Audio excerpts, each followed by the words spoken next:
આ ન્યૂઝના પ્રાયોજક છે CSC બાલ વિદ્યાલયા. લાહોરી ઝીરા, હર કોઈ પીરા લાહોરી ઝીરા.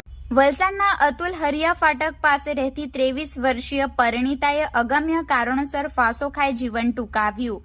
તારીખ 2 મે ગુરુવારના રોજ રાત્રે 10 કલાકે નોંધાયેલી આકસ્મિક મોતની ફરિયાદની મળતી માહિતી મુજબ વલસાડમાં આત્મહત્યાનો સિલસિલો યથાવત છે.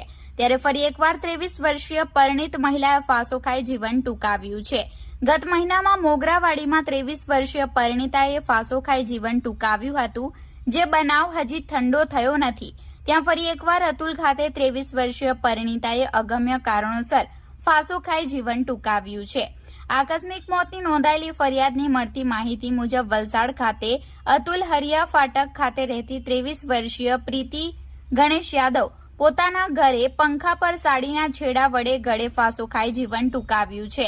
આ ઘટનામાં મળતી વિગતો મુજબ વલસાડના અતુલ કંપની લિમિટેડમાં છેલ્લા 7 વર્ષથી સુપરવાઇઝર તરીકે નોકરી કરતા ગણેશ ઉમાશંકર યાદવ ઉંમર વર્ષ 25 પોતાની પત્ની પ્રીતિ સાથે સમાજના રીતિ રિવાજ મુજબ 18/1/2024ના રોજ લગ્ન કર્યા હતા અને તેઓ પોતાના પરિવાર સાથે અતુલ ખાતે માતા પિતા અને પત્ની સાથે રહેતા હતા. ત્યારે તારીખ 30/4/2024ના રોજ ગણેશ ઉમાશંકર યાદવના માતા પોતાના પિયર મુંબઈ ખાતે માતૃશ્રીના તબિયત ખબર લેવા માટે ગયા હતા.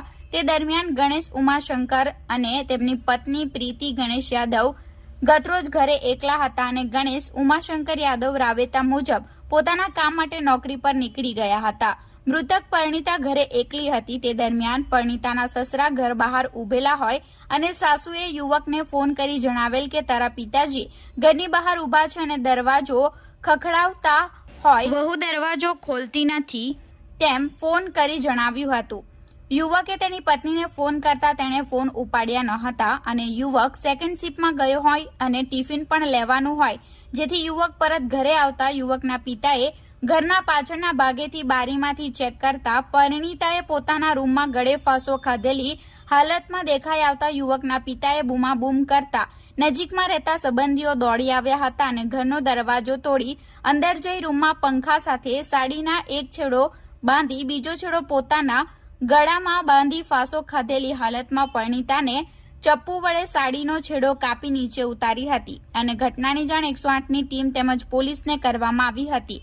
જોકે 108ની ટીમ ઘટના સ્થળે પહોંચી યુવતીને ચેક કરતા તેને મૃત જાહેર કરી હતી, જેથી ખાનગી એમ્બ્યુલન્સ બોલાવી પોલીસે પરિણીત મહિલાની બોડીનો કબજો મેળવી વલસાડની સિવિલ હોસ્પિટલ ખાતે PM અર્થે ખસેડી હતી. આગળની વધુ તપાસ રૂરલ પોલીસે હાથ ધરી છે અને ઘટના બાબતે